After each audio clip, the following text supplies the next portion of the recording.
Thank you very much, the entire team of the Kenya Student Magazine, for giving me this opportunity.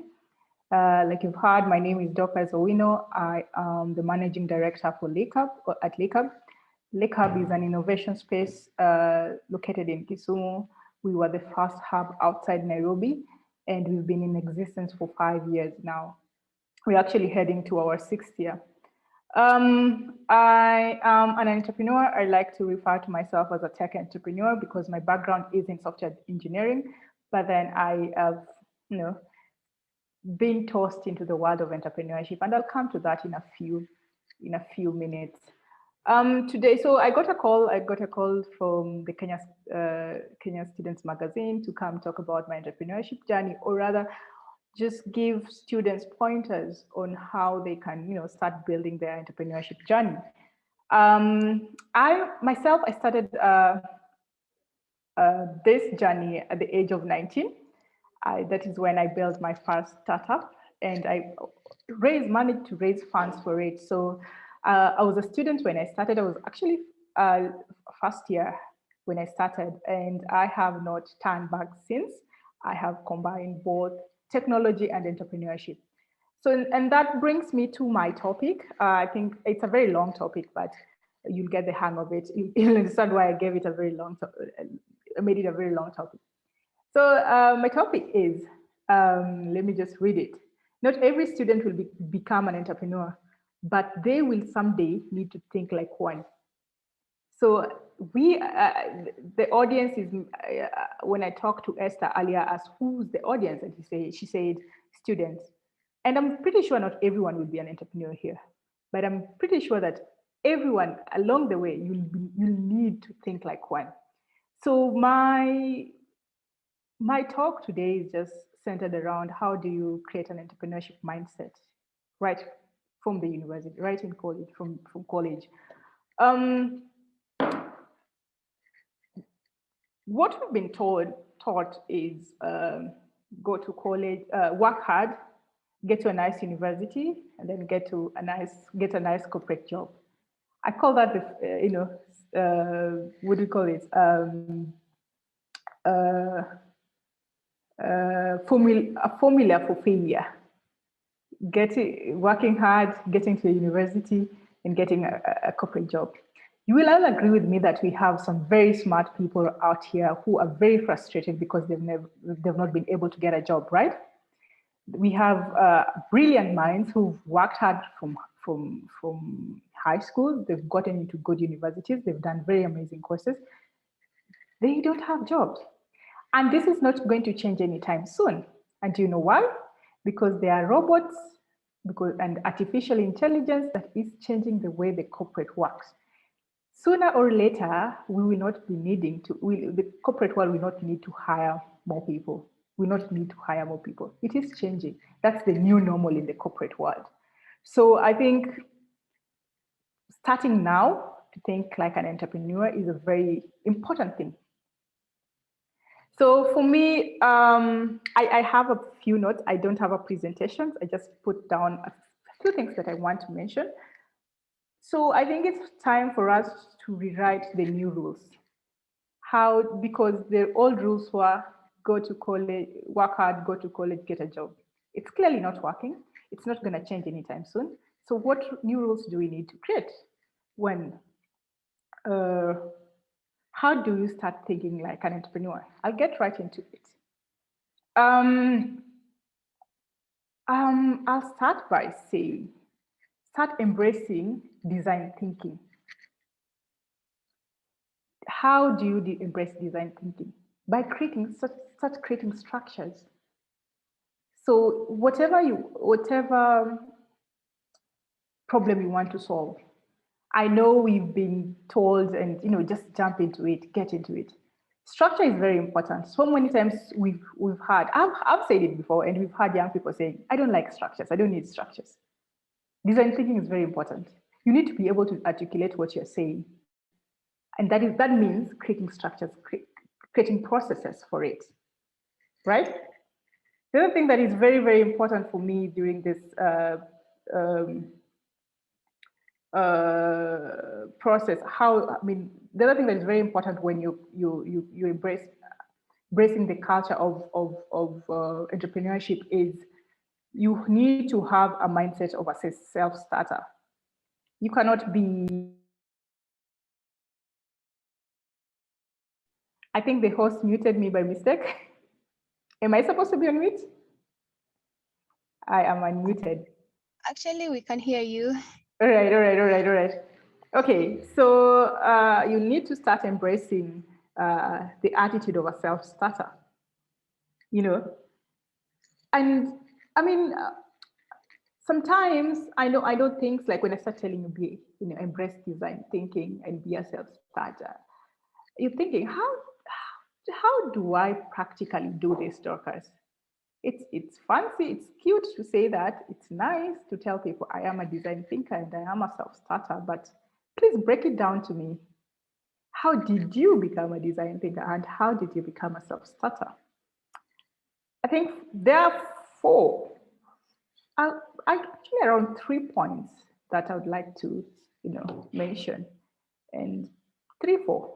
And also give you a chance to ask me questions. Feel free to ask your questions. I'll take them at the end. I guess there's time for that. I hope there's time for that. So one very important thing is networking. I'm sure you've had your network. Is it your network is what your network is your network? Who do you know? There's a friend of mine who keeps saying and telling people this. Who's speaking on your behalf? Who's speaking on behalf of Esther when Esther is not around? And what are they saying about Esther? What do they know about Esther? You know? And how do you start networking really? For me, you start by networking with your with your classmates, the people you see every day. Those are like your work, your class colleagues. Those are your school colleagues, I can call them. And not just networking for fun. What do they know you're capable of doing? Are you a good designer? Are you a good marketer? Are you a good writer? What do they know about you? What skills do they know that you can do very well? Can they advocate for you when you're away? So we don't take networking very seriously. And we don't take networking, especially in college stroke university level, very seriously. I remember when I was in university, one of the things that I used to do is attend a lot of, these university events, not the fun ones. Well, I used to attend the fun ones as well, but then the bits, the very serious ones, do business what, business group, in uni meeting, to do the journalists, the ones that are an extension of a class. I know classes can drag in uni, but then there are when you set up these meetings that are not part of a class, but part of the normal class, but are extensions of a class, then you have a chance to speak freely, give your ideas, interact with other people, like-minded people, and these people can actually speak on your behalf when you're away. Very good example was like I said, my background is in software engineering. I was in IT. It's hard. There's a lot to do, but then still there were clubs for IT students and software development students, and they used to join them, and we used to, sometimes not like work for 30 minutes and just then talk and yap about what language is the coolest and all that, and everyone trying to showcase, prove to the other person what they can do best. Like, I am a good Android developer. I can do this. This is what I've done in Android. And the other person would say, yeah, this is what I've done in JavaScript. I'm very good at JavaScript. And then, with time, you're like, so if someone is looking for a JavaScript developer, you definitely think, oh, there's this lady that talks about JavaScript all the time. Sometimes your name even turns into Ule Dorcas for JavaScript. It's you just within your peers. I'm not even telling you to go at the outside and interact. That's the other aspect of it. But just within your peers, like you're known for that, they can speak on your behalf about it. We really take that for granted. We really do take that for granted. And for me, that really gave me a brand. Even without, I didn't brand myself. knowingly. They just knew, oh, ule dem ana code, ule dem ana code, and young about code all the time. And that is how you were known. I was known in school for a couple of years. And also from the networks that I was with that I had in school, that is how I founded my first startup, the tech startup. We decided, you know what? We were looking for internships after the way you're required to look for internships. And no, we were actually not required to look for it. We were preparing because we knew that was part of the thing. But we're like, we don't want to get employees. You know what we'll do? We'll start our own company. And how will it do it? We'll just develop a product that links small scale farmers to buyers because we had the skills. And when the internship came, all we needed was someone, a mentor who would be under us, and then we'll tell the lecturer, we have our own company that we've registered and we're working on it. So, and I did that with my fellow classmates. I did not do that with someone to do where it was just myself. And it went on and won so many awards, got so much funding for it. That is just on networking alone. Then there's the bit of information. Networking is good, but networking with your peers is good. But how then do you make sure that you always are informed? Information is very, very important. Then the Bible says, my people perish because of lack of knowledge. Because we've decided, venye tumejua hiyo kidogo, the people we talk to in school, Dorcas alisema we network within ourselves, and that's, but you need to expand your mind. You need to get different perspectives. What are other people saying about this? What are other people saying about this thing that we are so passionate about and we talk about all the time?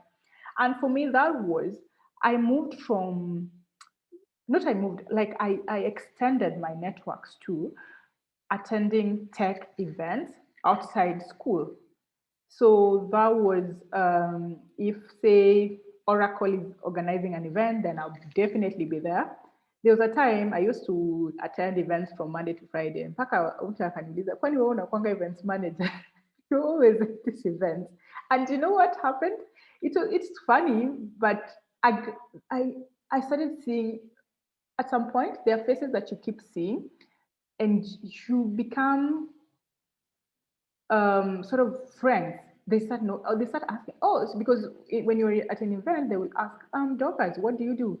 I'm like, hey, I do X, Y, Z. I'm like, oh. Then the next time we'll meet in another event, I check the event, like, oh, I saw you in the other event. And you slowly become friends and you increase your network and you increase the information that you have, because it's not only information that you had in school with your classmates, but also out there, what's happening in the real market. What are people talking about? What is new? What is hot? What are people working? What products do people want in the market? It has expanded your thinking, expanded my thinking so much that I started volunteering in these events. And this is something that we take for granted. And there's a lot of discussions around, kwani unafanya kazi ya bure, acha na kulipa na exposure. The reality is, at one point in your life, you will have to work under someone for you to know what the market is saying, what exists in the market. You need that kind. You need to work under. And the easiest way, if you're still a rookie, if you're still new, is just do it for free. Volunteer.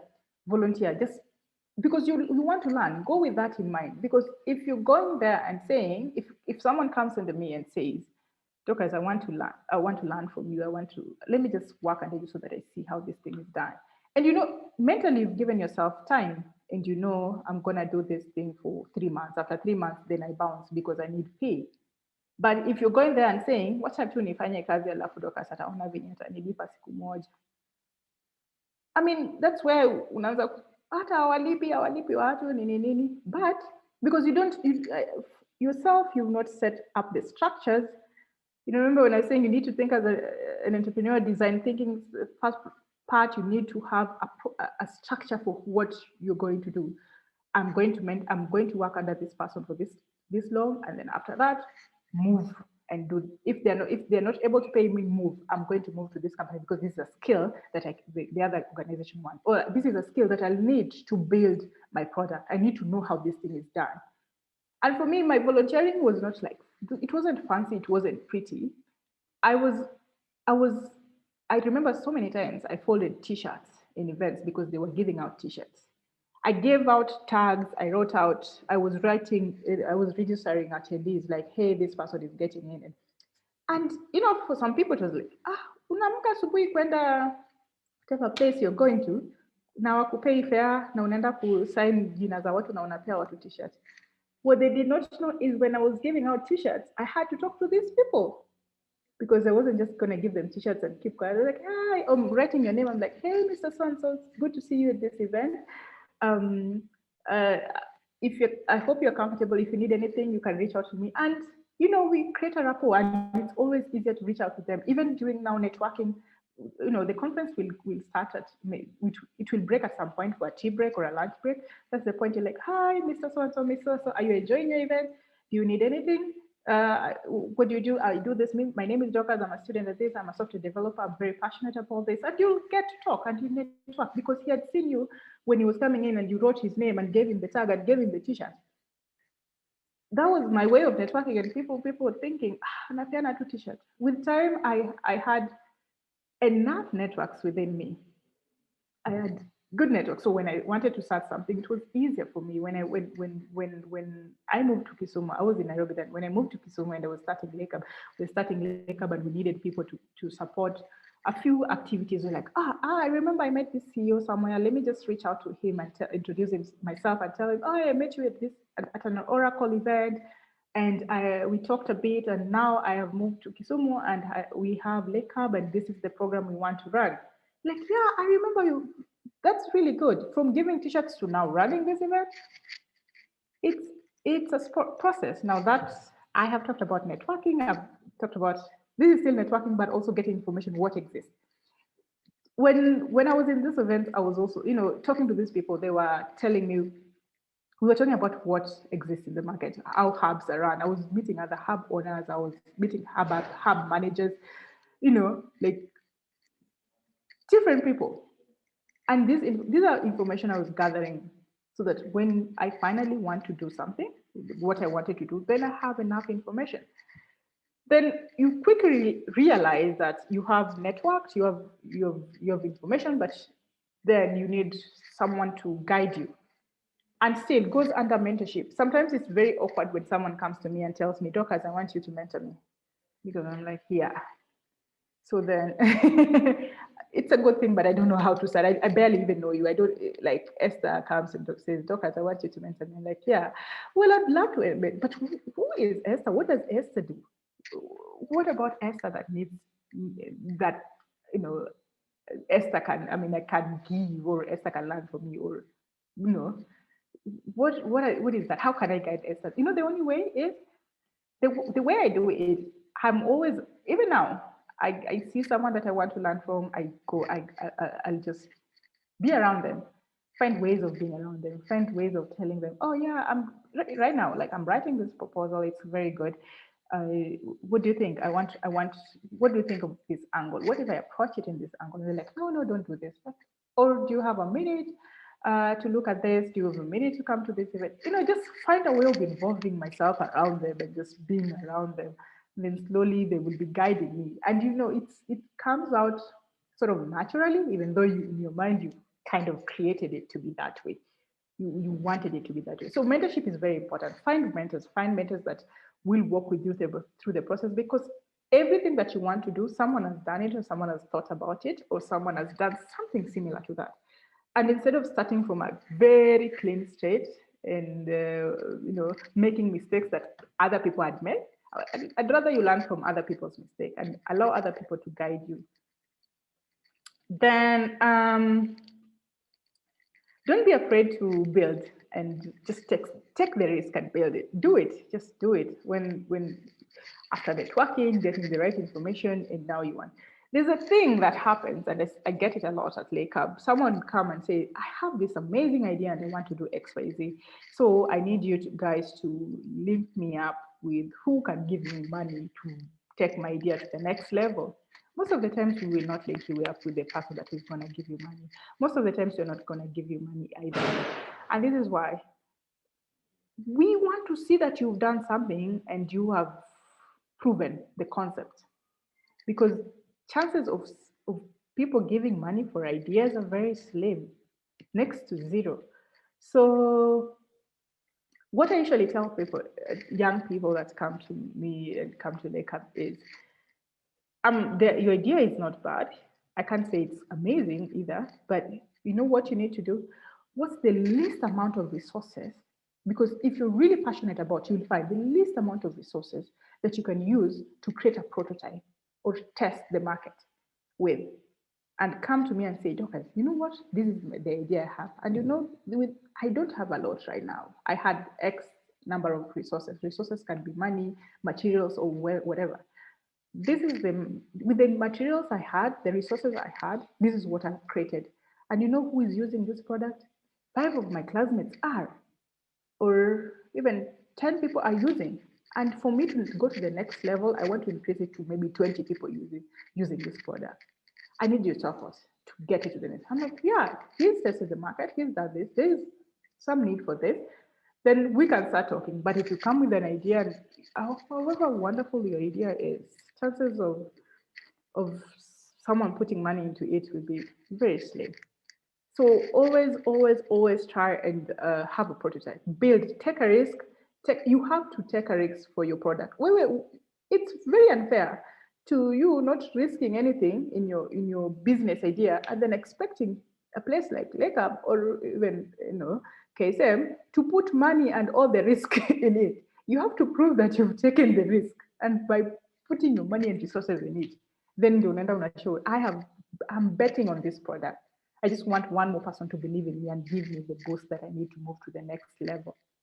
So yeah, as you're taking risk doesn't mean just saying that this is fun. It's putting your resources, putting your time in it. And then after that, then we finance, and that's I think the fun part also. It's, let's give Esther money because Esther needs more money to get to the next level. And yeah, so that's the fun part. That it's very very direct. Like Esther has gotten money. Kenya Student Magazine has gotten a lot of funding to do this. The CEO said it very well, but started last year. It's less than a year old. Tried different things in the market. Tried right, and now it's changing to let's hold webinars. We are writing stories. We're giving student journalists a chance. And let me tell you, it doesn't end. It doesn't end that after high school, after uni, that you have tested this thing and now I'm gone. Even your CEO said it in the Kenya Student Magazine. He's doing it, testing it, and seeing what is acceptable in the market. I am still doing it with some products and programs that we're running at Lakeup. If you know the CEO of the former CEO of NILAB, if you know NILAB, he stopped working at NILAB and now he's testing a new thing called Kidato, new product in the market called Kidato. Still going through the process, the whole process of thinking like an entrepreneur. You keep going back to it, and with those very many remarks that politicians like saying, few remarks, I'd like to hand it over to Esther. If there are any questions, I'd like to respond to them. Oh my God, that was so helpful. And I think the main takeaway that we have here, Atupendik work for free. Basically, if you told me this last year, I would have been like, no, for free. How and why? But anyway, now we see the truth. You have to learn first. It's not just because you graduated from university, it doesn't mean you're qualified. That was only half of the journey. You need to go and learn from someone. And to learn, you can't expect that person to teach you everything and to pay you to. You have to make yourself useful. And I think that's the idea that we fail to understand. That was so nice. And I think the questions will be coming in through the chats. You can, Dorcas, thank you so much for that helpful, thank you very much. And fantastic ideas and guidelines. I think everyone here has benefited. And anyone who has a question, please type it out in the chat, and then Dorcas maybe can reply there, or at the end of the session, we have a Q&A session, we can still ask it. Can I ask cutting you short? Can I answer? Is it Lauren? Please do. They've asked if the idea of volunteering is very resourceful. I think it has an expiring period. How can a young volunteer identify the time?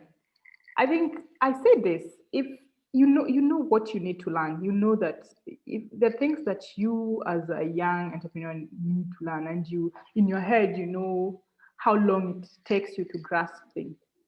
So if you've identified that maybe working for Kenya School Magazine and the writing or editing department will give you the skills that you need, then you give yourself time. You say, I'm going to do this for 3 months. 3 months, I'm going to do it and do it to my level best. Be the best version of myself as I'm doing this. And then after that, I move to the next level. And the next level, you should have already designed how you're moving. And you don't, I mean, you know, the design thinking thing, you know that I'm going to volunteer for Kenya School Magazine and be a writer for this period of time to build my writing skills, to build my editing skills. And then from there, move to the next level. I think the reason why people speak ill of volunteering is because we may volunteer the whole time. And I don't know, are you learning something during that time? Because if you're learning something, then you also you're likely to be very marketable in the in other areas, and these people will probably not even let you go if you're very good at it. So when you're there as a volunteer, you learn and you give yourself time. You pace yourself, give yourself time. I'm gonna do this for this period of time, and then I move to my next level. Yes. Now over to you. I think I'll take the questions. Hopefully I'll be able to say till the end, but yeah, I'll try.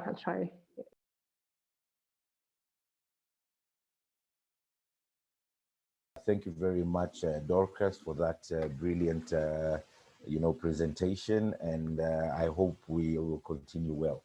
So Edward Githaiga works with Ada Labs Africa. I'm the current director for strategic partnerships and youth. And also I wear another hat where I'm the CEO of Vision 2030 Youth Entrepreneurs Associates, which is an entrepreneurial associate that was started back in 2014 for advocating and getting youth together so that we can understand what Vision 2030 means as an entrepreneur. As you may know, many young people look at Vision 2030 and they say there's going to be the SGR, which is already there. There's going to be the Lamu Port and the LAPSET and all these other projects that fall under the social, economic, and political pillars. But they never identify themselves as the people who are supposed to be the contractors, who are supposed to be the people supplying, government, the projects with materials and those kind of things. So then we decided as young people to come up with this association, and we've done tremendously well. I'm also a farmer and an entrepreneur at that, and I've participated in various international conferences. Why am I saying this is because back in the day, I was a former chairman for the National Youth Council, Nairobi County, and also used to be the advisor in the Ministry of Youth. And, when us guys were coming up and starting up, like back in 2010, there was nothing like this. There was no webinar. There was no opportunity. We were street boys, not street boys literally, but what I'm trying to say is we were left to the streets. Find your way, look, scatter around, get your network, find out how can you be what you want to be. So it was really challenging. However, I just want to encourage the young people right now and many attendees who are part of this program is that believe in yourself. It doesn't matter how long it takes, Right now, I'm a director of a company, and before I was just a student like you. So God can work things, but God doesn't work for those who do not work for themselves. So I've been the WTO, that is a World Trade Organization Youth Forum chairperson. I remember when it first started, those were the days in 2015 when we were asking the government, crying to the government and private sector, where are we as young people? What are we supposed to do as young people? So we took it to ourselves to be active into the WTO. And actually, we represented the entire world, and I was elected at a particular time as the WTO Youth Forum chairman. Moving on, the UNCTAD, that's United Nations Conference for Trade and Development, that's UNCTAD 14. It was here in Nairobi. I also, because of my proactiveness and my aggressiveness, I was able to be the chair of that forum. And this is the one that Mukisa Kitui just resigned from to come and run politics here in Kenya. We talk about the ECOSOC. ECOSOC is Economic Social Council of the United Nations. I was a Kenya representative for the youth in New York, United Nations. I actually traveled to New York about five times to represent the youth of Kenya. And how was all this possible? It's because I came out and we started Vision 2030 Youth Entrepreneurs, and we were there. We were there, just like KSM is doing right now as a startup. Can you hear me? Okay. Hear Yes. you clearly. All right. Just like KSM is starting up, you see, it's brought us here together. In the next 2 years, KSM will be running the show. You know, things will be different. So it's all about starting and getting you on your feet and trying to do what you can do. I want to share the screen and share with you about Ada Labs Africa, so that it's more of an organization that I need to take you step by step so that you can see what we do. And since I don't have a lot of time, I'm going to get into it and share my screen in 1 second.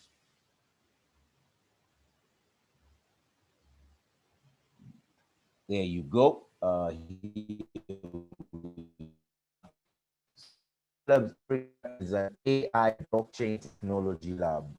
We look at innovative ideas and sorry, 1 minute. I need to minimize my screen a bit. Yeah. So at Labs Africa, we are using smart technologies to create solutions for startups, SMEs, and corporates. And listen, right now, I want to encourage all the students who are here in this before I get into this thing. You need to start being an entrepreneur now before I move on with Ada Labs. You need, if you're doing law, if you're doing tech, if you're doing science, if you're doing mathematics, if you're doing STEMs, you need to now start identifying yourself with a business. Because in Kenya, how many of you know that we have over 6, 7, 8 million graduates who have graduated and they have never got a job? I hope you're listening to me, you students, so that you can prepare your future now. Moving on. So Ada Labs Africa, we nurture startups and existing companies under 2 years, and we provide tech consulting services for corporates and SMEs in support through digital transformation and go-to-market strategies. The services that we offer are tech consulting, marketing communication. We also do animation and content development, and we also do training and workshops. Our startup support, we create an environment for entrepreneurs to successfully launch their products. One, during the launch, we connect our startups to investors and support them with the tools to help them deal with investors and partners, including setting them up with system processes and teams that will ensure that they succeed. Two, we also have a support and facilitation. We provide the companies and entrepreneurs with the right support services from technology, branding, legal processes, go-to-market strategies, partnerships, and get them to the market and investor ready. We also offer knowledge sharing. We work with the companies and entrepreneurs to further develop their solutions to ensure that they are relevant, disruptive, and scalable, and provide constant training for engineers and entrepreneurs. And also we help them scout the right companies that they can partner with. What do we offer?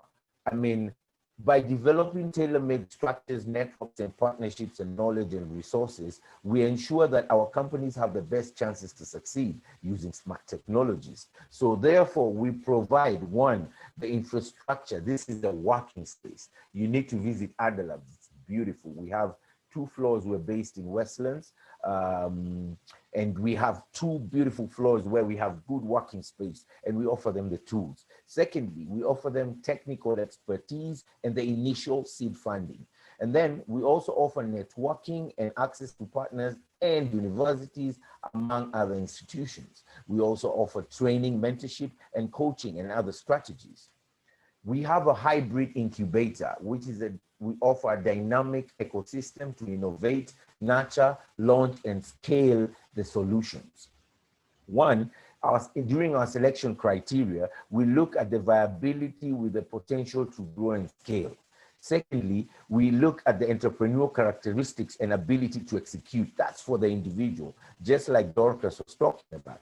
We also fit to the business needs, provide potential for social economic impact. This is one key area. We always look at the social and economic impact that this startup can have. We also look at the ratio of benefits, cost, and risk. We also attract youth and young professional-owned run companies. Okay, during our incubation process, we have a 6-month, we divide it from 6 months all the way to 12 months. It's an immense solution into a dynamic ecosystem that nurtures and launches. So during the pre-incubation, that's from 0 to 1 month, we go through the pitching sessions and selection. Then we do the legal and compliance, the tailor-made calendar planning and onboarding. During the 2nd to the 3rd month, we do what we call industrial mapping, relevant tech training, design thinking, like my sister said, and mentor matching. Thereafter, we do a small demo so that we can see how far we are. Then during the 4th and 5th month, we offer business model canvas.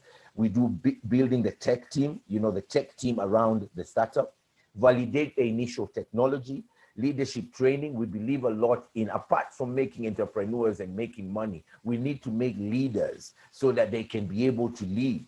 And then we also do a user test. And right before the 5th month is over, we do the 2nd demo. During the 6th month, we are now looking for seed funding, media planning, brand building, partnership marketing, prototype development, financial modeling, and user testing. And then we have the other demo. Thereafter, we've done the last demo. We move into the testing bit on the 7th and 8th month. We're able to do a better test. In the lab and the different workers, actually in Ada Labs right now, we have 80 young people working for us. And we are only 1 year old. You can't believe this. We started in 2020 in the middle of the COVID-19, but God is good, we're here. So we take you through the beta testing, the final tech validation, the MVP approval, and the market test. And this is where now we begin to identify with growth. We start seeing the viability. During the 9th and 10th month, we check up, we look at how you are doing, accusation and growth. We look at how we can grow it. And then we look at the mentorship and final matching with networks, funders, and partnerships. And thereafter, we exhibit the startup company. And then we have a graduation, whereby we do the industrial mapping, industrial networking, certification, awarding, and celebration. And then we do the final demo to the world and expose you to the world so that we can be able to do the finance and tech sub-control, media and PR around the success stories, monitoring and evaluation. And then there you go, your life moves on. So we at Ada Labs, you may be asking, how do we do this? How do we survive at Ada Labs? We do this via consulting services and stake in the companies that are incubated. In short term, Ada Labs offers consulting services. I will explain that in a few. Then we also do tech solutions outsourcing, business development, revenue share. We also have an animation department where we work with outsourcing for our work. We also do PR and branding and communication, training workshops, and industry events.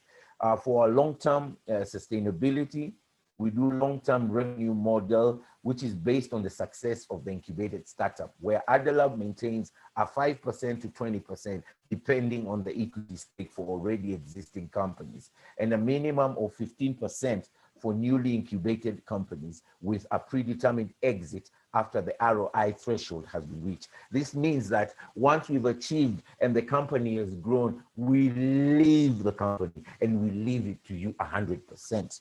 Then we also do fundraising fees and profits from invested companies. Our presence, we are in Africa. Ada Lab aims to be live in 5 countries by the end of 2021. It is currently live in Kenya, Tanzania, Nigeria, Zambia, UK. We are launching in these new markets by the end of 2021, Uganda, South Africa, Dubai, and USA. And we just had our meeting with the Seychelles ambassador.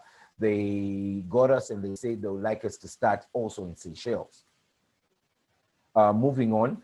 Currently, we're incubating our unicorns. We call them our unicorns. So we have Afia Record, which is a consumer-driven health data platform and built on AI and blockchain technology. We also have another company called TWA.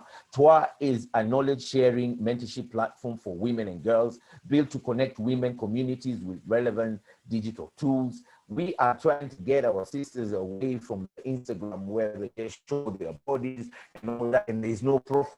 We want to get them into a positive space where they can benefit, get knowledge, and also identify with mentors. We also have Femi Agri, is a fintech and agri-tech platform focused on de-risking agriculture value chains and providing financing to farmers. We also have Ecoba, is a super digital fintech solution for the underbanked that enables group savings, access to finance, record keeping. This is real-time record keeping and facilitates financial inclusion. We also have reward ads. This is a nice one for young people. This is where you can make money for watching an advertisement. It is a digital network model that advertises marketplace where advertisers can engage directly with the end users who get rewarded to interact and push advertisers' content to their networks. I mean, yeah, you will see about that. Anyway, we also have Payland. Payland is a business to customer, business to business, customer, consumer to business, holistic retail service industry fintech company that bridges the credit gap between retailers and consumers. Excuse me. We're talking about your mama mbogas. We're talking about your retailers. I mean, there's nobody here who can tell me that they don't get credit for mama mboga, that they're local kiosks. But then these kiosks, they don't record, they record your debt on a book. What if the shop burns? What if it rains and floods? They lose that record. So what we're doing, we're actually digitizing the black book for these shops. Then we call them our partners, but they're actually our incubated products. That is Artificial Intelligence Center of Excellence, AICE, where we offer training opportunities with the aim to produce 1,000 AI and machine learning engineers in Africa who will be trained by seasoned AI and ML engineers. Next, we have the animation. Ada Animation is an African animation content creation hub pioneered by Frontline, which is our media section, and Ada Labs Africa that focuses on content creation, mentorship, and growth across Africa. When I talk about our services, I mean, how we make our own money, we are able to do AI and data science. We're able to make blockchain solutions, systems architecture, software development. We also do research and development. We also do tech support and DevOps. In our AI, our team and offers functional and holistic expertise to address your various data science and artificial intelligence needs. In our blockchain solutions, we create solutions that focus on decentralization of data storage to reduce data manipulation and increase data protection. In our research and development, we combine research, advice, and evaluation and innovation to provide high quality and timely research on technological solutions tailor-made for you and your company and for the success. For software development, we design, create, build, and implement systems that meet your current and future technological needs. And we also offer training capacity and capacity building. Other services is content creation for animation, 2D, motion graphics. We work even with international Hollywood production companies so that we can do, in fact, by 2022, we want to be in the Oscars through our animation project. Then we also offer media marketing and communication services.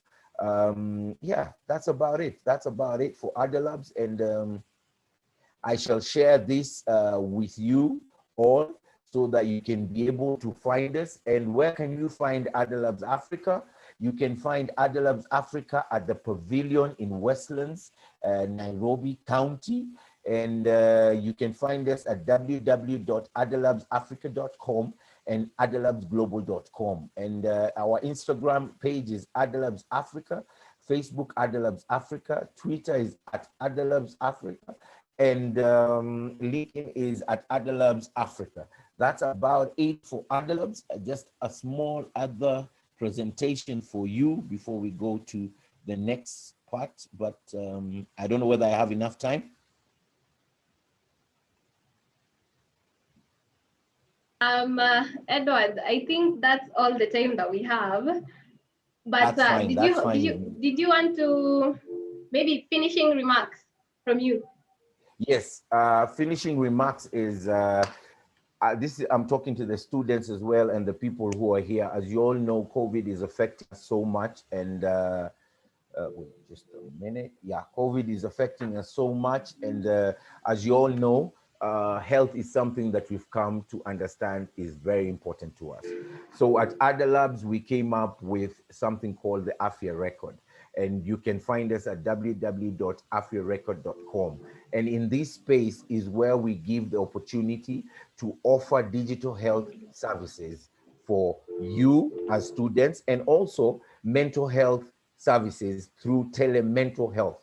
And also we have a group chat whereby within your schools, like in the next coming few days, we shall be visiting the universities across Nairobi and the TVET institutions to create awareness on how to look after yourself and your health digitally. Especially right now, young people are facing many mental challenges and many stresses, and Adalabs and Afia Record are here to support you through the Kenya Student Magazine. And we do truly appreciate this partnership, and we look forward to working together with all of you.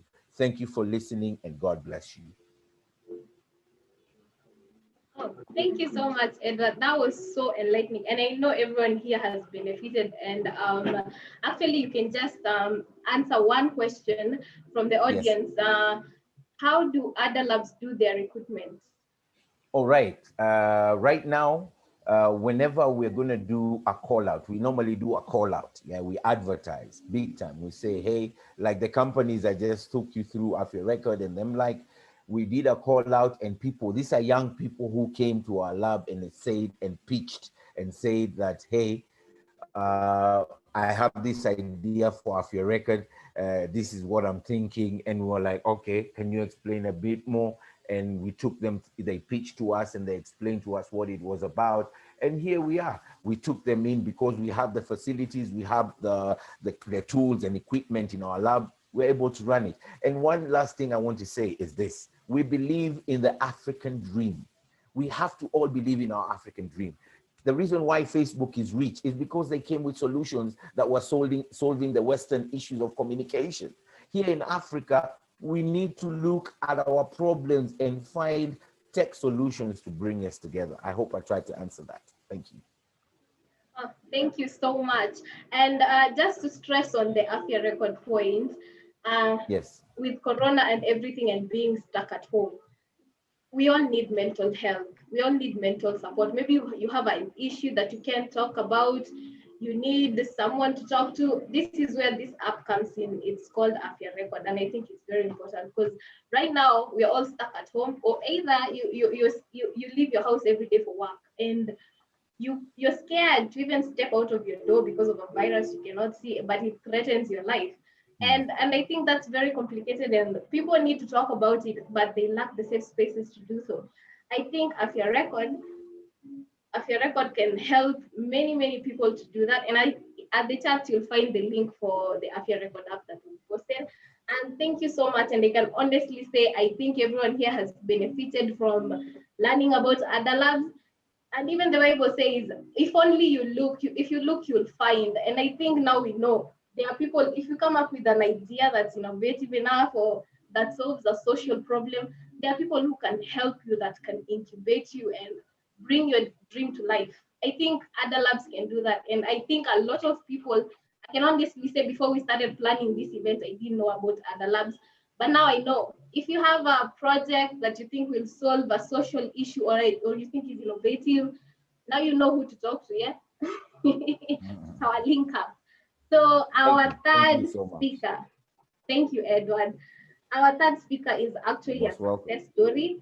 And we wanted to give him this opportunity to share with you because he's someone who has been through what you've been through. He's been where you are, and he's successful. Like, we can tell you just do this and without giving an example. Hata mwalimu huwa hafunzi hivyo. We have to give you a physical example, a practical example that you can say, enyewe manzeka umse ameanza, why not me, right? So Martin, welcome. The floor is yours. Yeah, so okay, thank you so much, and I want to thank you, the Kenya Student Magazine, for giving me this opportunity. I think I'll be a bit quick and precise to the point. I think time is a bit gone. Okay, so number one, I think I'll just give you a brief background of how I began in terms of entrepreneurship. I've been in employment for like 6 years. I started at Ipsos Marketing. I think that was in 2015. That was actually before I graduated. I was doing some things for them in terms of media monitoring. And then I proceeded to Kenyans.co.ke. I think most of you know it. It's a digital, I call them digital media natives because they focus on content in terms of they create content online. And after 1 year, I think I joined pulselife.co.ke. It's also a company that was that is in Nigeria, Uganda, Kenya, and Ghana. So I was made the editor-in-chief in 2017. So from there, we really saw a lot of growth in terms of what we were doing. We wanted to tell stories that appealed to the youth. That we had so many segments that focused on the youth, and the idea was like most of the youth, a significant number of the youth we have currently, they are on the online platforms. You'll find them on social media platforms, that is IG, Instagram, Facebook, Twitter, and YouTube. So from there, we learned a lot. We realized a lot was happening. Like youth wanted their stories to be told, and they wanted also an opportunity on how they could make money on these platforms. So in terms of that period, I was there until last year, December 2020. That is when I resigned. And that gave the birth to nairobileo.co.ke. Actually, I founded it in October 2020. But I recruited a young team, experienced people, journalists, business people to run it because I was still under Pulse at the time. So we couldn't do a business because of conflicting interests. And one of the things we learned, especially I learned actually, was sometimes we as the youth need to be very deliberate. I always say you have to be very intentional and deliberate. Actually, for me, what I did, I had mapped out the number of years I wanted to be employed. And also, I had a plan on how I wanted to rise through the ranks. So, like, I had given myself 6 years of employment. And then after there, I decided I had planned that I would want to start my own company in terms of a digital media space because I've been very vocal in terms of digital matters. And the good thing about it is that you get to grow an organization and see. Actually, Pulse Live won the most innovative in digital storytelling in Kenya in 2018. And we also had a chance to I'm also part of a team that is developing a digital code for content creators in Kenya. That one will be used now going forward. And now to Nairobi Leo. I think I'll be very precise on it. Why I came up with Nairobi Leo was one thing. I also wanted to be an owner. I didn't want to be an employee all my life. I think you get to you can be employed, but you also need to be deliberate, intentional in what you want to achieve. Do you want to be employed forever? If let's say you're employed at maybe in a university and you are a clerk, do you want to be a clerk for the rest of your life for like 20 years? So that was not my goal. My idea was I wanted to begin my own company, create employment for the youth. And Nairobi Leo was going to work like this. The gap that I noticed mostly was we were telling more of trending stories, but I also wanted to come up with something that will focus on the youth. So I came up with Hustle Mtaani. Hustle Mtaani features youth who are doing businesses, but they don't know how to market their products. Let's say you're doing furniture and you want your story to be told. So I began that segment so that I could amplify. And we've done a lot for we've done so many stories. It's a segment under features and opinions. We also came up with something called Kenya Women Series. It's one of the, I think, the biggest series we have in Kenya at the moment. We profile women who are in in top positions in society, they tell their stories. At the moment, we've done like 15 stories. Through telling these stories, these women have been able to mentor other young women that are coming up. And they also get to understand how they can be linked up with them, the challenges. So like you get to address what are entrepreneurs going out through, like what are they enduring out there? We get to tell those stories. We get to market them, and it has really amplified me. And one of the things I was very clear is I wanted a content strategy that will not be replicated out there. So through this, I also got to bring in on board companies like now I work with Safaricom, I work with Odibets, I work with Huawei, definitely because also the rise of Nairobi Lane, the Kenyan market has really, the uptake has really been good. So when we started, the readership was not as high. I think it was around 10,000, but now we are around 200,000 page views in terms of reach, interaction, and on all social media platforms. We are close to 7 million reach now. So like the numbers have grown just like that. So what we did, we came up with segment. We do tell trending stories, but we also focus on stories that inspire the youth and also women. And we're also going to have another segment called Kenya Men Series. Now we are going to target men who are doing phenomenal things in society. Like through this, kindly you will get to hear the side of businesses, what men go through in society, how they reach at the top level. It's just like to inspire more people.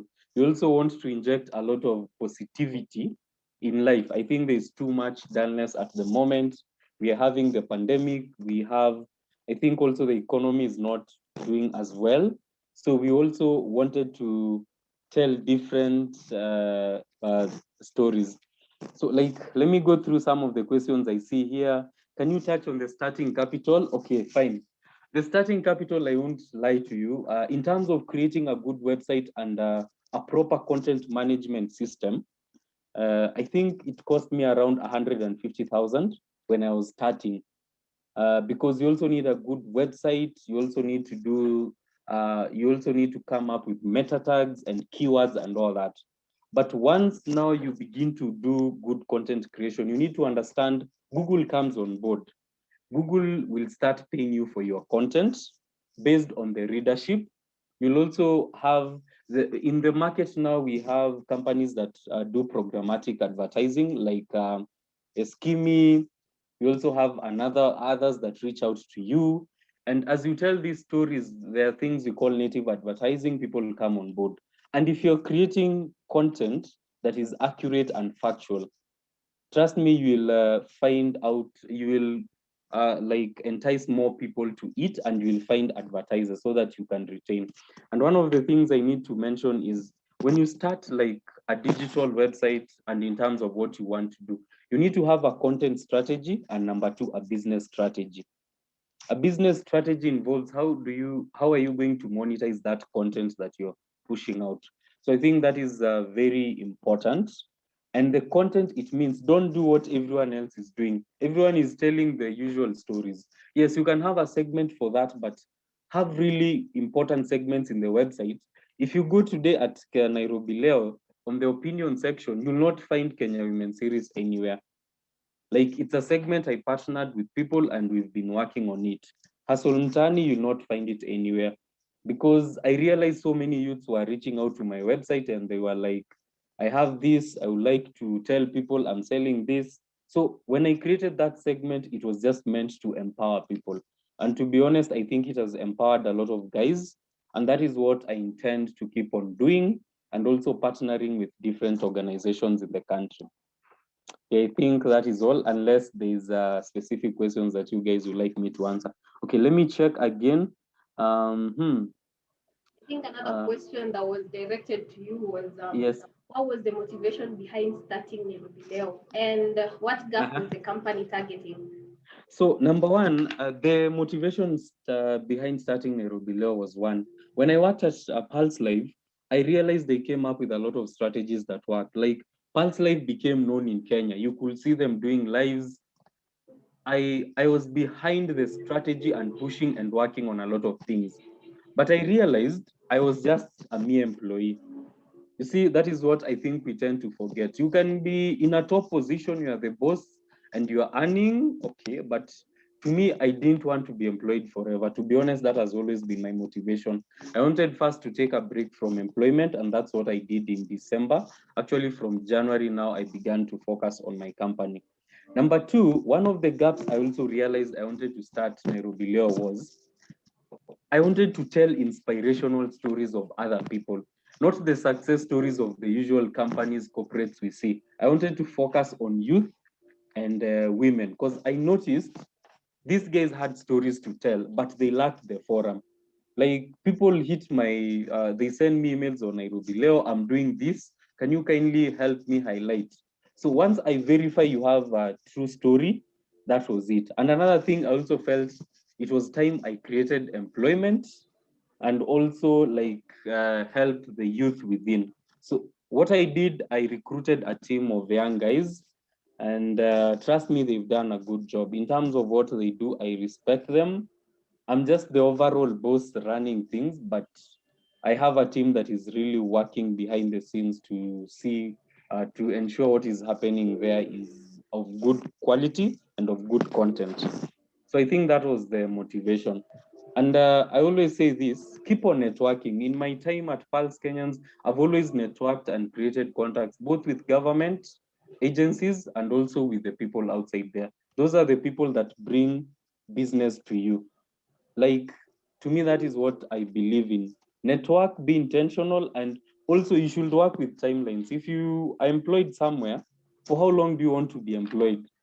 Will you be the one complaining about salary? You're not getting a salary increment, you're not doing this and this. Also decide at one point you want to be your own boss and also inspire other people. I think what we are worried, also something else I can tell people, don't always be worried about the capital at times. Due to technology, we have social media platforms you can start in terms of business, telling your stories and all other things. And it's free actually. What you just need is data. So don't focus more on the capital and all that.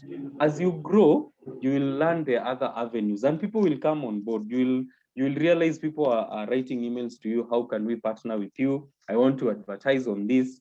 So sometimes we focus on the negative side, we forget we have the ideology that we want to like map out here, and this is it.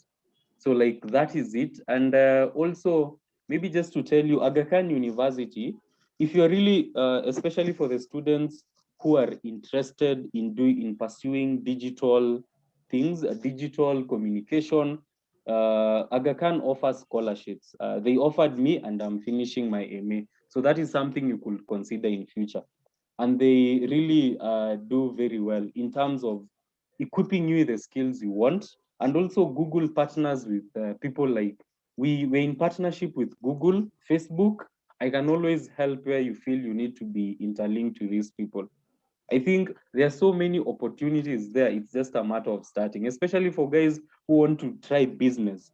And let's abandon this mind of getting good grades, going to school, and then you come get employed. That is a lie. I think the society has changed too much. What you need is the skill. You need the skill, and that's it. Because I think the population is growing at a very fast rate, and also due to the pandemic, and also employment is dwindling by the day. So we need to find ways of creating and making our own money. I'll give an example of what happened yesterday with the Jalango interview. If you looked at what Jalango was doing, he was just basically interviewing DP Ruto. But because of the views he was getting, he was minting money from Google AdSense, and also advertisers were placing. I think we should have that mentality of let's go out there and try what we can. Yeah, so I think that is, I have answered all there.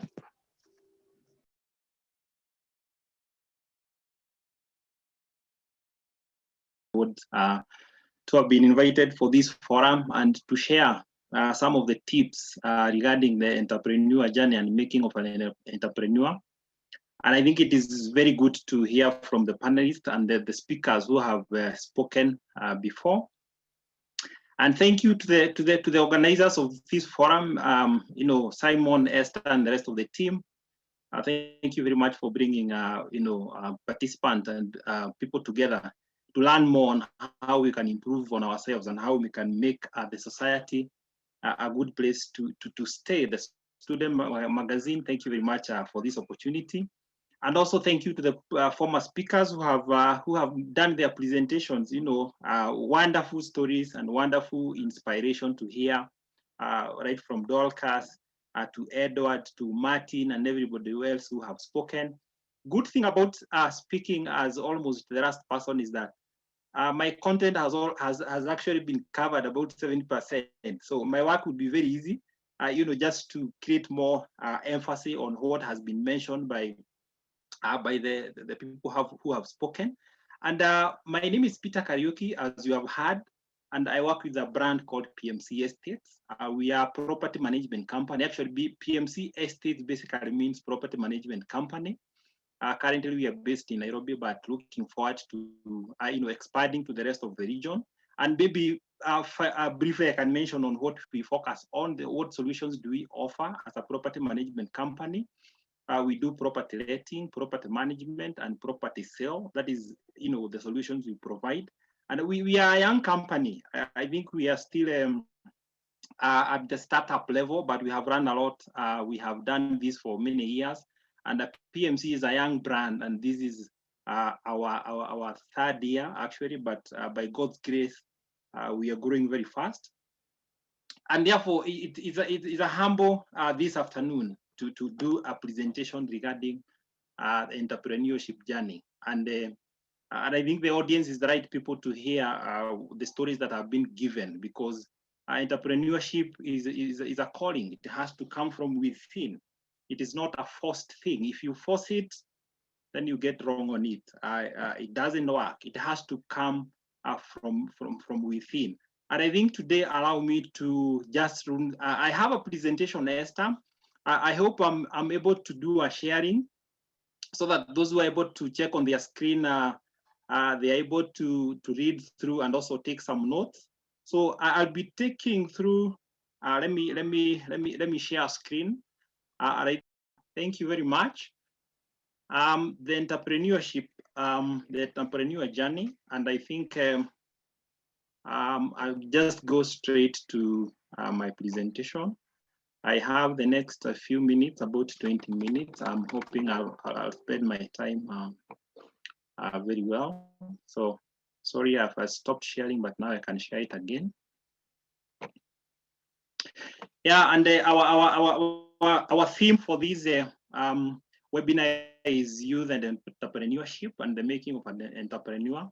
And probably let me take us back to just looking at this entrepreneurship thing. What do we mean by entrepreneurship? And we can look at a very wide range of definitions of who an entrepreneur is.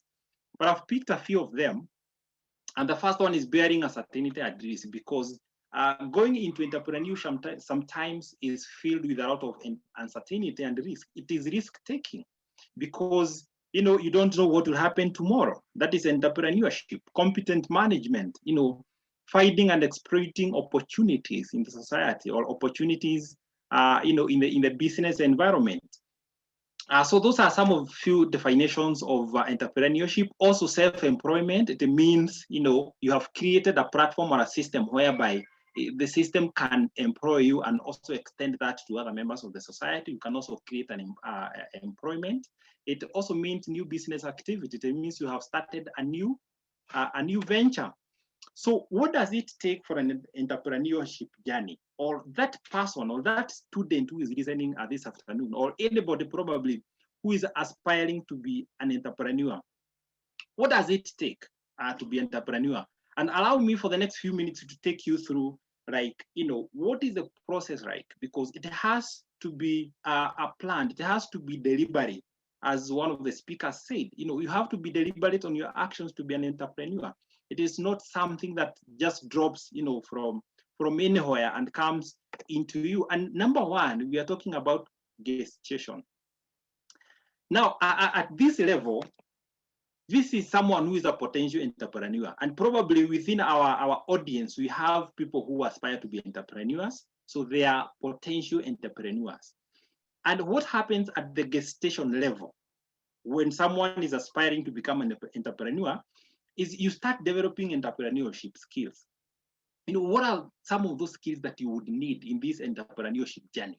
Because of course, along the way, it is not a smooth road. Sometimes you will hit setbacks. Sometimes you will hit disappointments, and therefore you have to be motivated.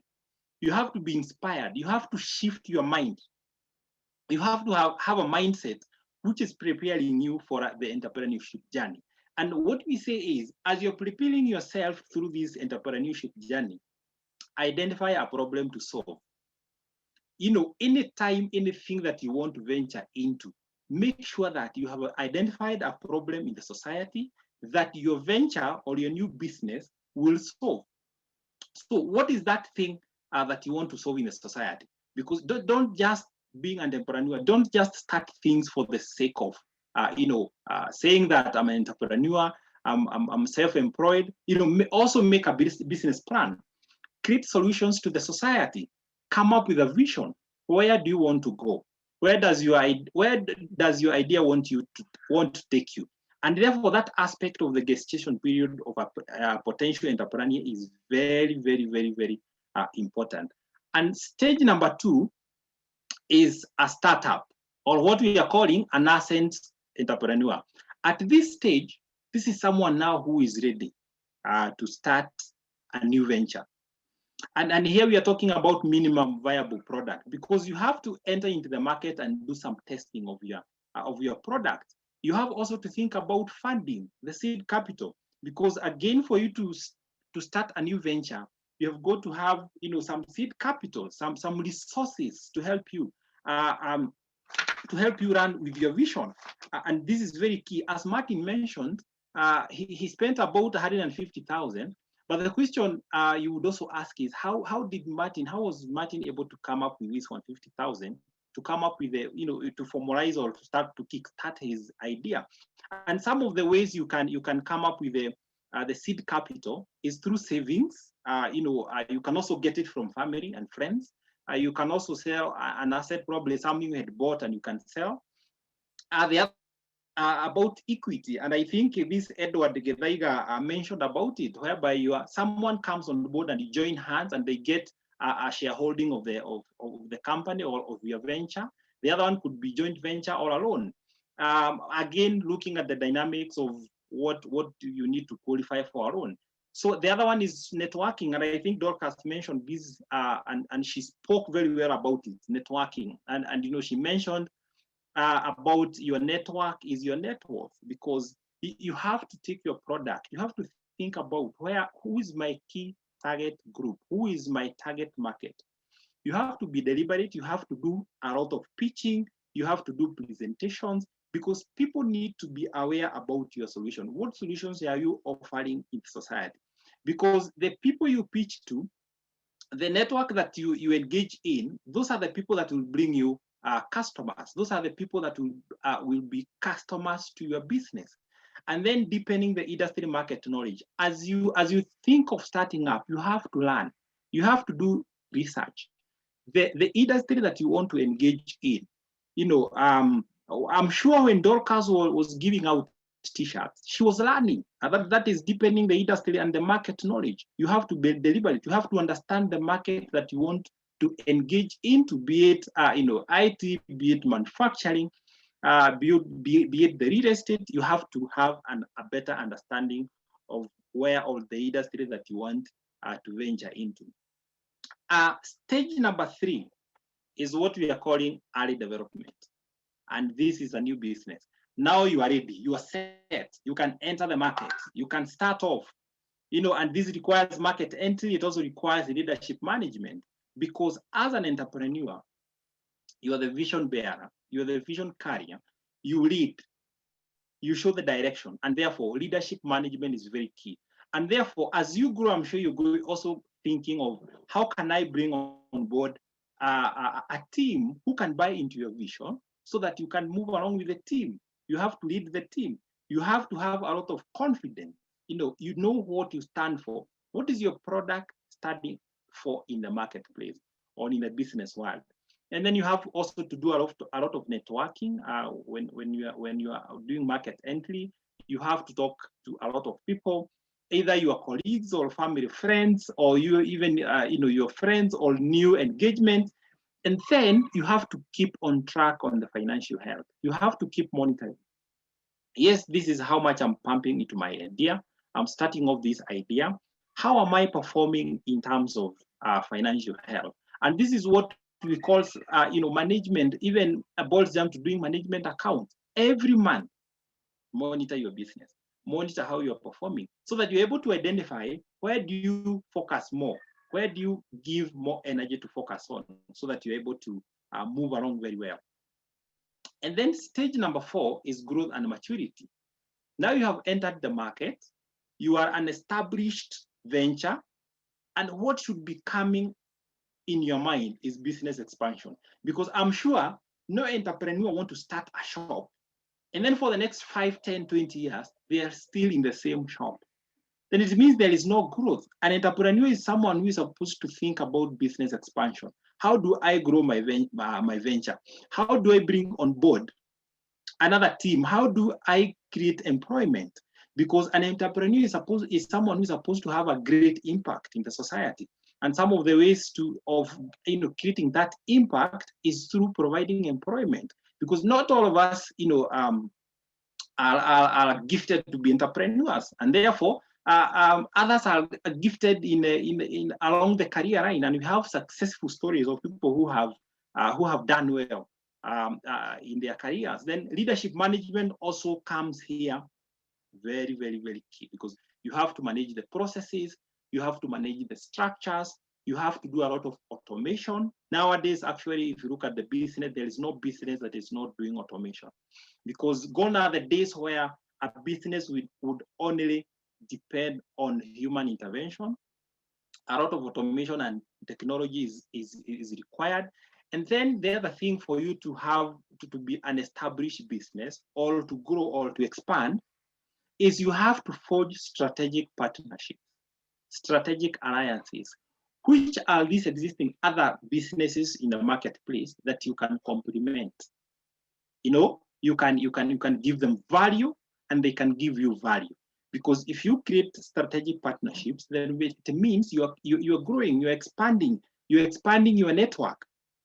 And then you have to have a lot of innovation. You have one of the companies that inspires me is Safaricom. Look at the kind of innovation they do. And I think that is why we are seeing them as a market leader in the organization. Coming up with new products, coming up with new products every now and then.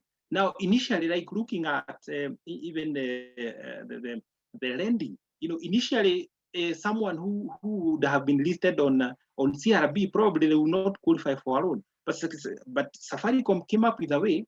How can we make sure that even these people who are listed with CRB, they can still access finance? And they came up with Freezer. Oh my goodness! I think that is an innovative, a very innovative way of looking at things. And therefore, for your venture to be established, it has to have a lot of innovation. And then the other thing is you have to give back to the society, because an entrepreneur is someone who is thinking broadly. Don't just have everything by yourself. How can you create an impact to the society? For example, as PMC, tomorrow actually we are visiting a children's home somewhere in Mlolongo. And this is part of corporate social responsibility. Because when you do that, you give. And we are told actually when you give, you are lending to God. And therefore, it means when you lend to God, you're going to get it back, and you're going to get it back in 100-fold. And therefore, as you establish, as you become mature, as you expand, consider also giving back to the society. So those are the key levels or the stages of the entrepreneurship journey. And probably it's very important also to look at, for you as an entrepreneur to move from one stage to the next, what are some of the key attributes that you need to have? And I think some of them were clearly mentioned by my fellow panelist, Dorcas, and she mentioned some of the key elements or the characteristics of a good entrepreneur. What does it require from you to move from one stage of the gestation period until maturity and established plan? And in my next few minutes, that is what we shall be looking at. And this is what we are calling the must-have. You must have this for you to succeed in the entrepreneurship journey, because no shortcuts. I mean, you have to apply them. We can look at some statistics in our economy, and we are told that about 46% of small, medium enterprise closed down within the first year of becoming founded. And this is very unfortunate, because it means there is a gap. There is something the entrepreneurs are lacking. There is a group of people who just start ventures for the sake of starting, or probably for the wrong reasons. 46 is huge. Within the first year, 46% are not operating. And then we are told within the next year, within the second year, 15% close down within the second year. And this is also very unfortunate. So if you look at that is about 60%, meaning that people who are becoming entrepreneurs, 60% by the second year, they are no longer there. And therefore, we need to interrogate deeper. What is this thing that we need to embrace?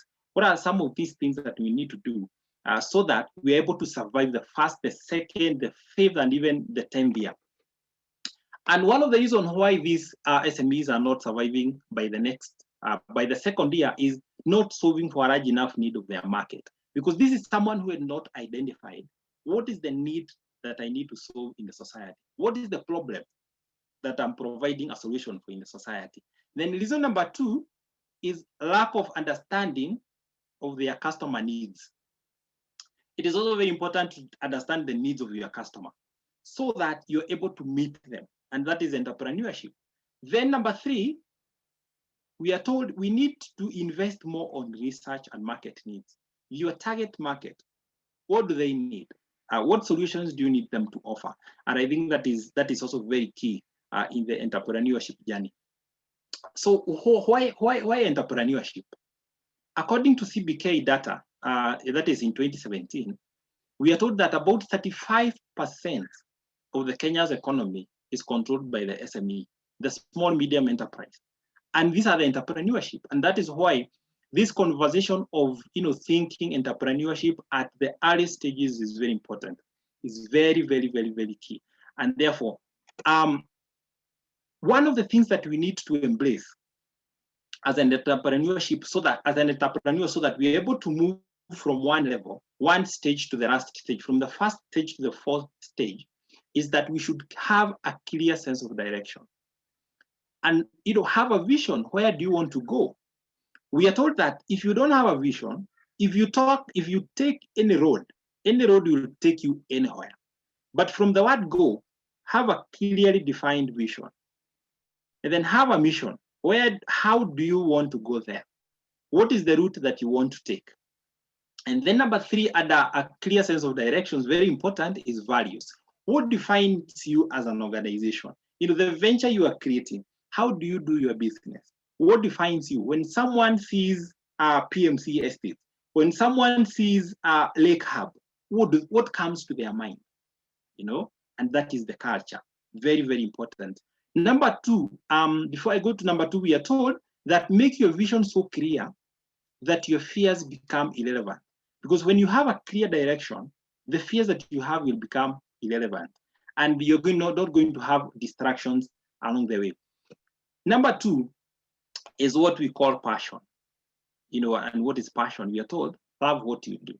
Don't just do things because you need to be an entrepreneur. Make sure that whatever you venture into is your passion, is what you can do even for free. Like what Dorcas was doing, offering, because you know what you want. Enjoy what you do. This leads to more focus and productivity, because when you focus on what you love, you become more productive. And then number 3 after passion is have a mentor. And this one, Dorcas explained it very well. Have someone who has been there before you, someone who has experienced, because you don't have to fail in order to learn from your mistakes. In fact, you can learn from the mistakes of others, so that you don't have to walk long journey other entrepreneurs walked before. Have a successful person to hold your hand and also to give you a guide. Have someone you can consult, and this is someone who can give you a lot of wisdom. And there is various ways of having a mentor. Maybe someone who you can be meeting oftenly, or someone just a mentor that you can observe. Someone, one of my mentors, and he is the CEO of Optiven Group, Mr. George Washuri. Sometimes when I have an opportunity, when I see him doing a presentation somewhere, I'll make sure that I attend that presentation. I'll make sure that I'm listening to what he's saying. And then I'll also observe, how does he do things? Because he has been successful. And therefore, another way of having a mentor is having someone that you can look up to, someone that you can observe how they're doing things. Because we are often told more one and now that success can be copied. You can do something, you can copy success, you can observe what someone is doing and make it better, do it in a better way. Number 4, a must-have is continue learning. Be someone who is ready to be informed. Be someone who is ready to be told. Someone who is ready to learn. Learn from successful ventures or businesses. What are some of those ventures that you admire and they have been successful? What do they do? How do they conduct themselves? Learn from other people's failure and lessons. You don't have to fail to learn. Be a reader. Be someone who is reading inspiration books. If you have a mentor, and probably they have written a book, like Mr. George Washuri has written a very good book called Soaring Like an Eagle. I made sure that I have read that book so that I can understand how was the journey for this person, right? How was it until they have become successful? Surround yourself with winners. Now and then we are told, show me your 5 friends and I will tell you who you are. Because the people you associate yourselves with determine who you are. If you want to be an entrepreneur, make sure that you are in the company of other entrepreneurs so that they can inspire you, they can give you, can learn from them, and that is very key. And then point number 5 is persistence. This journey of entrepreneurship is not an easy one. These entrepreneurs who have spoken before will tell you. And some of the questions you should be asking them is, what are some of the challenges that they have faced for them to be where they are? Program yourself to overcome setbacks and disappointments along the journey. Because I can assure you the disappointments, the setbacks, they're there. But remember, our first stage of gestation, you have to have a shift in your mindset. Program yourself that no matter what happens along the way, I will overcome. There's no giving up. Resolve never to give up, no matter what happens. I keep mentioning Mr. George Washuri because I've learned his story. I've read about the story. And at one time, he told us he failed 15 times. He started 15 businesses until one of it, he flew with one of it. And therefore, be persistent. Be someone who is not ready to give up, no matter what happens. Be the last one be the person who is left strong and standing longer than anyone else. Someone said that your hardest times often lead to greatest moments of your life. Keep going. Tough situations build strong people in the head. Because what happens is when you come along or you come across a tough situations, you come out strong, persistent, very, very, very, very, very key. And this is one of the reasons why you survive beyond the 2 years that you have been told. You will not be part of the 60% of the SMEs who do not survive by the second year. Point number 6 is decisive and action-oriented. You must be able to make quick decisions. You must be a thinker. Make quick decisions. Be fast. Get feedback on your actions. Have people who hold you accountable. Get feedback from other people in the industry. How have people have confidence who can give you honest feedback how you're doing, because this helps you to understand where the gaps are and how to improve on them. If you make a mistake as an entrepreneur, be ready to accept the mistake. Mahatma Gandhi once said that it is not only wrong, but very immoral for someone to try to escape from the consequences of your actions. So if you make an action, if you make a decision, and the results are negative, own them up. correct very quickly and try something else. That is the mindset of the entrepreneur. Then start early. Don't wait until you are 30 or 45 years. When you're almost retiring, that is when you are thinking about, the entrepreneurship journey. This is the right time for you to start. It is the right time. Time is now. Wakati ni sasa, na kama sio sasa, ni sasa hivi. Number 7, self-discipline, because this is very important. Do what needs to be done. An entrepreneur needs to have a lot of self-discipline. Do what needs to be done, whether you feel it or not, because it has to be done. Things have to move. Remember, a lot of people, the team behind you, are looking upon your leadership, and therefore do what other people, sometimes be the extraordinary one. Do what other people don't like doing. Be the person who is standing out. As I conclude, integrity. This one you cannot avoid for you to be successful, to be a successful entrepreneur. In all your transactions, in all your undertakings, be as honest as you can. Build trust with your partners. In fact, we are told trust is a precondition for reliability. For you to remain reliable, you have to build trust. For people to trust your product in the market, you have to have a lot of integrity. Tell it the way it is. Over-deliver on what you promise. Don't promise on something. Don't promise customers that they are going to get a service within 1 hour, 2 hours, 3 hours, 1 day, they have not gotten the service. For you to be successful, a successful entrepreneur, you have to over-deliver on what you promise. Build on your character. Your most important asset is who you are, because for people to buy what you're selling to them, for people to buy your product, they have to buy you first. Who are you? What is your character? You have to sell yourself first before people can listen to what you are telling to them. I want to leave you with one of the great guys, in this market called Jeff Bezos. And I think he is number 2, the richest man in the world. He is the founder and CEO of Amazon. And this is what he said. I knew what I knew that if I failed, I wouldn't regret that. But I knew that one thing I might regret is not trying. So if you want to be that successful entrepreneur, don't fear. Go for it. Do it now. Time is now. I think my 25 minutes are over. Thank you very much for listening to me this afternoon. I'm very grateful and I'm very humbled to share those few reasons this afternoon. Asanteni sana. Back to you, Esther. Thank you so much. And I think one question that you can answer from the audience is it really a good idea to get funding from your friends or family? Well, thank you, Esther, for that question.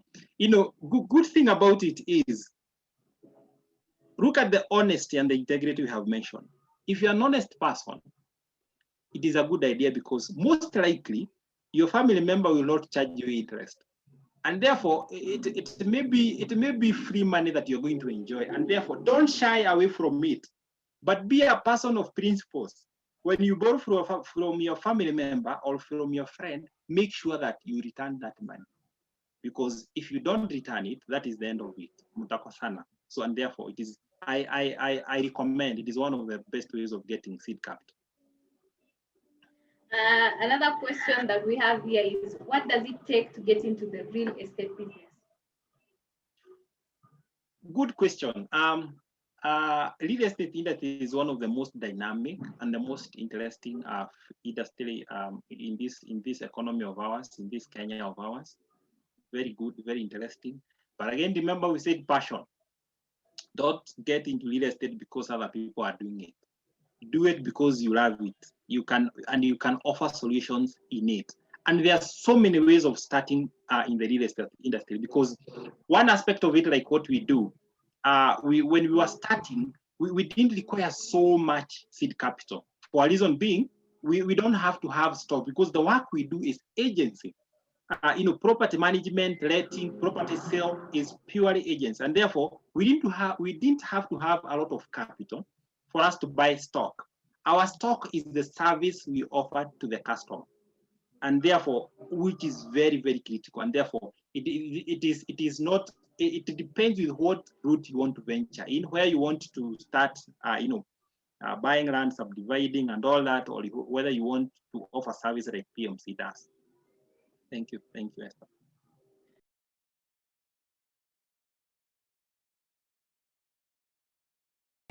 Hi, Esther. Hey, welcome. Thank you. Thank you. I've been waiting, but I was The learning time also. is yours. Okay, thank you so much. Yeah, I'm humbled and thank you for the invite. And I've been listening to all the speakers from Dorcas to Edward to Matt to Peter, and I was also taking some notes. And funny enough, I did entrepreneurship in campus 6 years. So I was listening to people talk about entrepreneurship and I was like, okay, fine. Yeah, so it's a good thing to hear and also to be a person sitting back and listening. So let me go direct to the point since I can see time is so much gone. So my name is Edith Njeri. I'm an assistant program manager for the Ajira program. So I coordinate Ajira trainings in Kenya, in universities, TVETs, and colleges. So what we do is, yes, we have talked about being an entrepreneur, doing entrepreneurship, and having the business, because I normally tell people, make your, it is not your side hustle, that is your main hustle, because you're working for someone's side hustle that he has another main hustle. Because I can look at my situation is I have a business, I have a digital marketing agency, but when I am called to introduce myself, like now here, I am introducing myself with the job I do for someone. Then when my people go to introduce, they introduce our business. Yeah.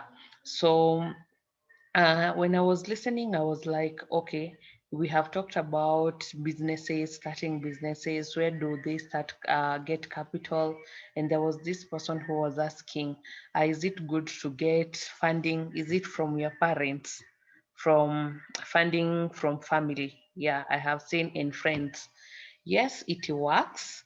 But for me, I would advise you, mtu ajipange, have something on your own, plan, strategize, and know how you're going to do it. And that is why for students, let me talk on what I do with students now. We train students on how to be to be independent. So we are training them on online work, of which that is the way to go. So we train on transcription, we train on data management, digital marketing, content writing, and also the 5 job categories, but they're not limited to the industries. So an engineer can do all that. I was looking at what Edward Adalab does, and I was looking at the things that we train. What they are doing for clients, you just consult them and they do content creation for you, they do the graphics for you, and that is what actually we train students to do. So for us, we don't charge. The Ajira program, we don't charge. It is a government program, fully sponsored by MasterCard Foundation, and we as Immobilis, we are the implementing partner in charge of training and mentorship. So after the training, I have interacted with a couple of students around the country. There are students who are using these trainings to be their stepping stone. So they work online. I'm a content writer. I am a developer. I am a digital marketer. Then after what they're doing, when they build their accounts, because they have online accounts, they employ other students to be working for them. So I can give an example with a student from Multimedia University who was trained previously, and after the training, he was a very needy student. So after the training, he was able to fund his school fees, support his family, and now he has a team of students who work for him. Then the team of students, he has also been able to buy. I know this is something you don't want to hear, but it is something that is there and it is working.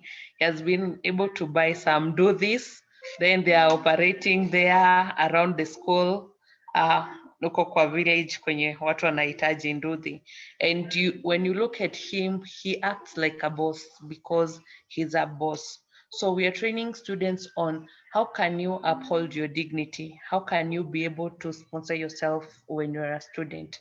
Then after training, there is something that we need to support these people by offering them mentorship.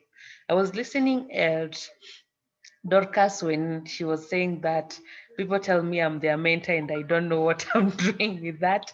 Yeah, so being a mentor, it is something that just comes out automatically. Like someone sees Edith and I want to be like Edith, you don't tell this person, you're my mentor, just watch the steps, keep these people close, ask them, by the way, I need funding for my business. How do I write a proposal? Like the way we do, we have, after the 5 days training, we give mentorship, 5 weeks mentorship. So we link the trainees with mentors. And what is expected is these trainees to ask the mentors, I need to write a proposal. How do I do it? I need to create my profile. How do I make my profile more attractive that I get a lot of jobs? I need to bid for work. How do I bid for work? How do I do it without losing my connects? So that is what we have been doing at Ajira, and we are open to training all the students in Kenya. Currently, you can see my background. Yeah, this is Egerton University here. Yeah, so I'm at Egerton University for the training. And we have been doing the trainings in Nairobi, in UN, and what I can say that a lot of students are benefiting from it. I just feel that we need to change the mindset of students to make them this notion of naenda class, I get my first class, get employed, that thing is not there. So I just think we need to change the way they think and how they see things, because I think what a person does when in campus is what matters, not the grades that you attained when you were in campus. Because I've seen students with first class, with second class upper, these people, because I've been involved in a lot of interviews, when you tell them, tell us what you can do, they are not able to even, they are giving you stories, they are telling you, you don't get facts. Then kuna ile notion tunajiulizanga si mayouths wanataka experience, sijui 5 years experience. Your experience niliipata sangapi and I just graduated. You are supposed to be active when you are in campus. You're supposed to go an extra mile while in campus, because umetoka campus, you have not even written a proposal. Unaenda attachment, people don't want to go to work where they are not being paid. Hata attachment wanakata. So a lot of things is happening. So I'm just thinking of, we need to change the notion, tell people, expose these people. Then the way we do our trainings, this is also another challenge that we are facing, but we are advising the students, is nothing comes for free.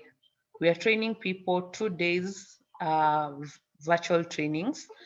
Day 1 theory, day 2 practicals. The full day from 8 to 4:30. So you're supposed to have your computer, you're supposed to have your maybe smartphone, then you're supposed to have data bundles, and you're supposed to sit, listen, ask questions, make our trainers your friends, because we have trainers who are experienced online workers. Ask them about, if I want to be the best content writer, how do I market myself? How do I become the best transcriber? How do I make sure that I'm very fast in my typing speed is top notch? How do I master things on my fingertips concerning data management? So most of the youth, they don't want to commit. We go telling youths to attend training, wanatuambia iko wapi bundles, iko wapi allowance, yeah. So that is what we are doing now. And the good thing is we have a team, we have enough manpower to go to institutions, even for the youths. Kama uko kwa mtaa in your constituency, we have what we call constituency innovation hubs. You can attend there. just be aggressive, ask questions, and any help that a person needs, they will be able to get it. So I like interactive sessions. Unless there are questions, I think I have introduced what we do, how we run it. So if you're a student, you can tell us your institution and we can advise on how you can attend the trainings. If you're not a student, you're an alumni of an institution, we can also guide you, but normally we go, our classes for non-students, they're booked on the Ajira portal, that is ajiradigital.go.ke. Then you book a 2-day class and you must finish the classes. If you attend a class on Monday, you finish on Tuesday. You attend a class on Wednesday, you finish on Thursday. On Fridays, we don't train. We normally have focus group discussion. We want feedback from trainees. You are trained. Did we meet your expectations? What do you think we should do better? Because this is a program for the youths and by the youths. Yeah. Thank you, and back to you, Esther. Thank you so much. That's really inspiring. And actually, let me just read what Branson wrote. He says that he has attended a JIRA program before, and he did online freelancing and earned a lot.